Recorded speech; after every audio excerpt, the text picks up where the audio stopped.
Hey guys, I'm in the process of rearranging my office and upgrading some of my equipment, and I thought this would be a good opportunity to show you some of the tools I use to create my videos, edit my videos, and how I hook up and stream video to my vintage TVs, my stereo hookup, and so on. So first off, I've got this nifty desk I was very happy to get before they discontinued this model. Got this big sort of aquamarine slab of glass here, nice curved surface, so great for setting up a bunch of stuff, including this multi-monitor display I've got. You may recognize this SyncMaster 204B from a video I did a while ago on repairing LCD monitors. I repaired both of mine, they both work great all this time later. And this is the main one, SyncMaster 2433. The reason I love these monitors is they are not 16:9. This is 4:3 and this is some sort of hybrid, but the key is they are not 1080p. They have a higher vertical resolution than 1080. They're actually 1200. This is 1600 by 1200. This is 1920 by 1200. I like that extra vertical height. I don't even know if they make panels this dimension anymore. It seems like everything I see now, they're all 1080p. Horizontally, that's 1920 pixels, that's fine, but 1080 vertically, that's not really so hot, not in my opinion. They actually made monitors at a much higher resolution in the past, but with the economy of scale, of course, the convergence of TV and computer, everything's 1080p now. Anyway, so I'm going to keep these as long as possible. I'd like to put a third one. I'd like to put the other 20-inch over here, but I haven't found a good way to do a 3-monitor setup yet. Right now I got a video card that has dual video output and I just hook it up like that. So in the third slot over here I have my Prison TV, so I can watch TV while I work. Prison TV because it's made out of clear plastic. This is what you get if you were ever sent to prison. That's so they can check for contraband inside the TV. Alright, as for computers, I've got Dell PowerEdge server SC440, a bit long in the tooth, it'll be retired one of these days. And a Dell Studio XPS for my main workstation. For recording videos, well right now I've got in my hand the JVC Vario that I've talked about in previous videos. Occasionally I use my Samsung Galaxy S to record video, and this is my also long in the tooth camera that I hang on to because it's got a flash, and this can also record video in a pinch. Alright, so the main thing I want to upgrade today is all this mess. I've got Comcast. I got their triple play package for TV, internet, and phone. I really just need the internet, but the way they price things, if you just want one of the 3 services, it's so expensive you might as well just get all 3. So I just have basic cable. Phone, which is nice, the quality is really good, better than Skype in my opinion, and it's free, unlimited long distance. Alright, so that is the cable router. Now my current setup, I've got a firewall / router, which I ran out of ports on at some point, so I had to get a gigabit switch, and then I wanted to go wireless because I got the laptop and I got a Linksys wireless G access point. Well, a few problems with this setup. One is just too many boxes, too many wall warts, and so on. 2, this was only a wireless access point, not a router, so you can only have one device hooked up to it. And I want to be able to use a laptop. It's nice if I can hook up my phone to it. And I've got a new toy in the other room I'll show you in a bit. And I don't have as many devices as I used to. I used to have more computers in here, so I don't need the extra ports on that. Anyways, I went to my local computer center and I picked up this guy. I did not pay this price because it was on sale, so I'd take about 15 bucks off that price, and that's what I paid. They had a lot of choices in the N300 category. I've had good luck with Netgear in the past, and it was on sale, so that's what I went with. So this can do the hardwired, and it's a Wi-Fi router, and so on. So I'm hoping this box replaces those 3, and it's compatible with all the devices I want to hook up to it.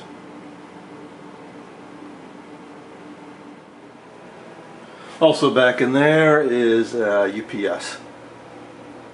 Our power doesn't go out very often, but when it does, very nice thing to have. Now, a lot of this gear used to be crammed into this closet along with a printer.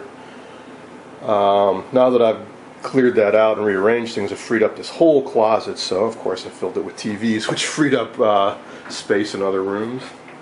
Still don't know what to do with the printer.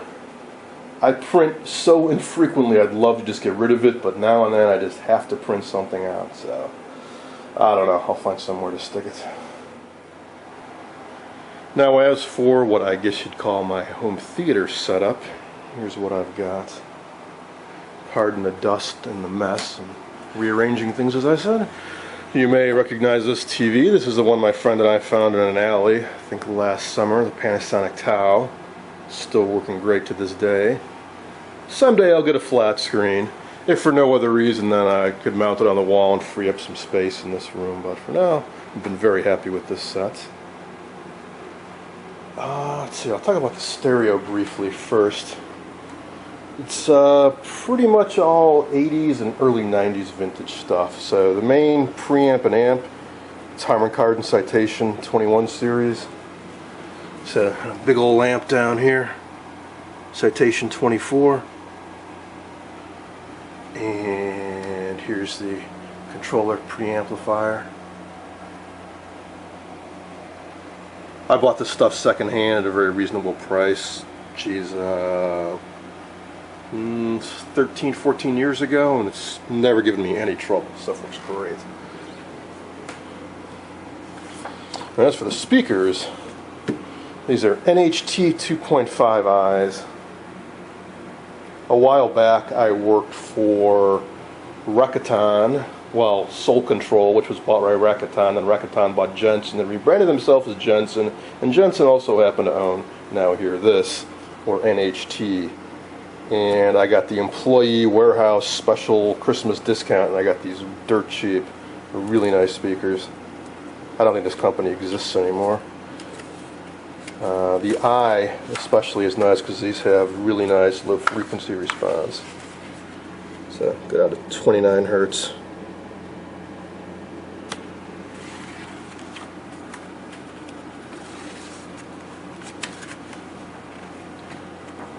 Got to admit though, I don't use the stereo that often because I rent, and I have a couple living below me, and they don't appreciate the sound or the noise or the volume. So, but I'm very happy to have it nonetheless. Alright, for AM/FM receiver, I've got an NAD C420. Also got this secondhand, although I guess I don't know, they say it was from a Las Vegas convention and it really wasn't used. And I tend to believe them, it was in pretty good shape when I got it. Bizarre user interface. I'm sure if you had the remote and the whole NAD system, it'd be a lot easier to use, but boy, it's very confusing to work the presets with these buttons. But works well enough. Alright, here's blonder tongue modulator. Talked about that enough. Feed composite video in, and it kicks out enough power that you can actually transmit maybe up to 100 or more feet and pick it up with an old pair of rabbit ears. Here's my little Comcast cable box. Again, I have very basic cable, so that's all you get. Analog out. Eventually they're going to force me to upgrade to full digital, and I'll have to get a proper box with on-demand and all that stuff. Now these are the two boxes I really want to talk about. Philips DVD player, DVP 3560, dirt cheap. I think I paid all of about 30 bucks for it. And this is my latest and greatest toy. It's Panasonic Blu-ray player. I think I'll have to pull out the manual to find the exact model number. Oh, here it is. DMP 8087. These are the two main devices I use to get video into my TV. Not only can they play DVDs and Blu-rays, but a few other very interesting things they can do. One, they've got a USB port for a flash drive. What you can do is you can put content on here, like say MPEG files. You pop it in here and you can play it, so you don't have to burn a DVD You can just put up various content on here. This box can do MPEG, MPEG-2, and DivX, probably a few other formats. Panasonic can't do DivX, but it can do MPEG-4. Now, the other interesting thing about the Panasonic is that it's Wi-Fi enabled, and you can do Netflix and Vudu and a few other services and YouTube. So yeah, with this box hooked up to the internet, right now I'm using a hard cable because I didn't have the Wi-Fi router, so I'm hoping to get that working. So once I do, this box connected to the internet, and you can watch YouTube on your TV. It's a fairly easy setup too.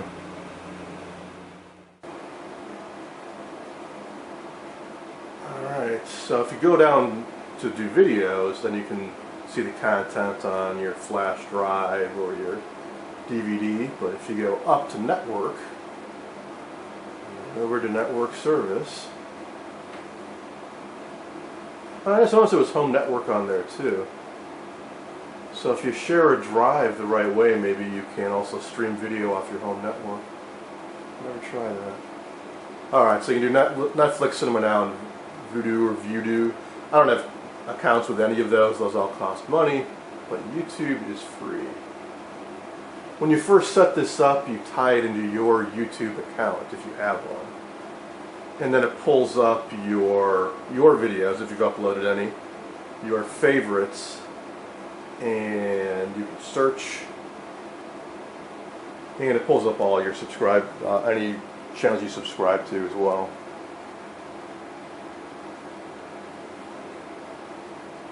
It can be a little slow. There we go. But by default, it always comes up with other stuff that it thinks you might want to watch.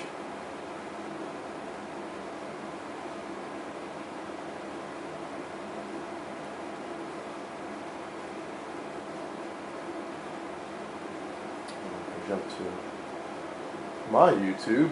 I got my favorites, my subscriptions. So when I want to watch you guys, watch your videos, pull this up. So I'll just hit play now. I'm not sure who this is exactly, but you're about to end up in one of my videos.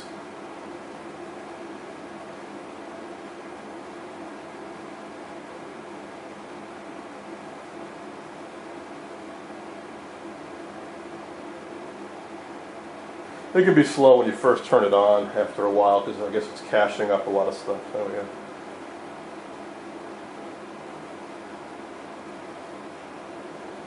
This, well, I know who this is. This would be the old 64 goat. Hot and humid morning to you all. Welcome to part number 8 of Building Uncle. So the video quality is fine in general, but for some reason it's always sort of reverse letterboxed. I get black bars on the side. I shouldn't say always, it usually is. I guess it depends on the aspect ratio of the source. But other than that, it works just fine. And they've got like 5 different models, depending on whether or not it's got Wi-Fi versus a hardwired Ethernet cable and so on. I think the base model without Wi-Fi is around $60 if you shop around. I think it's well worth it. Alright, so now the next task is to get this working without the cable and working with my Wi-Fi adapter, or Wi-Fi router I should say.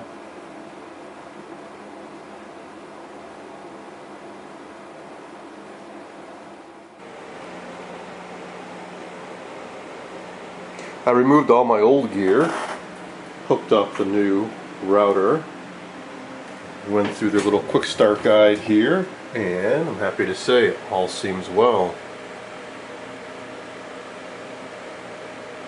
Now to try connecting some actual wireless devices to it.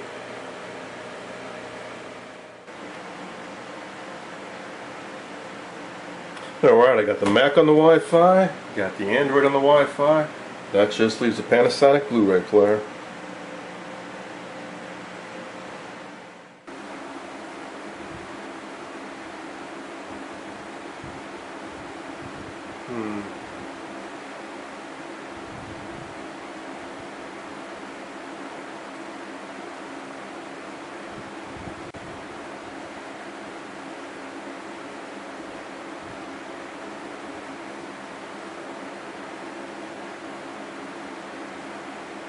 Alright, well the Panasonic can see my network.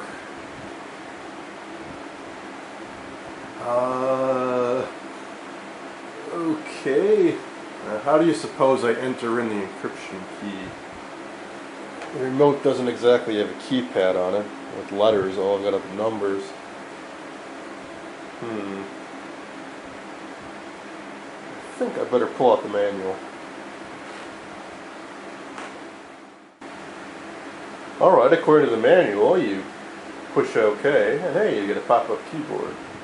And wow, this is so much nicer than the one you get for YouTube. I'll show you that in a bit. The pop-up menu for YouTube searching is just atrocious. But this is actually quite usable.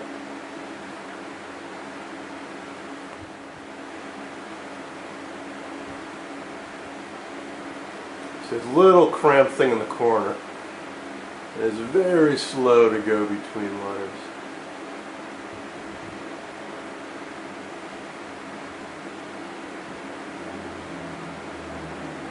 What's worse is once you start typing letters, it starts auto-searching, and that's what fills up the right-hand side.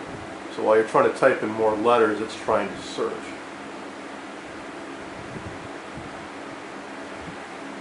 But it is better than nothing. It is certainly a way to navigate around YouTube while sitting on your couch.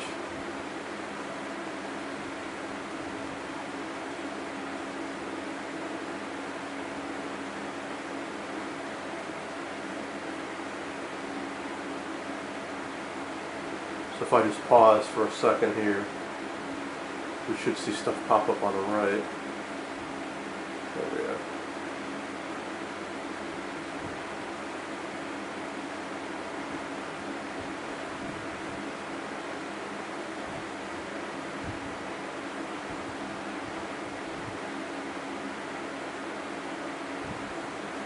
And if you click on one of these, it will start playing them one by one in order, from start to finish.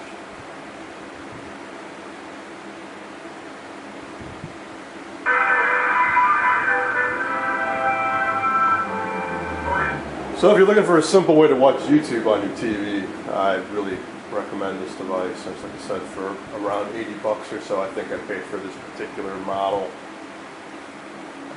It certainly works as advertised.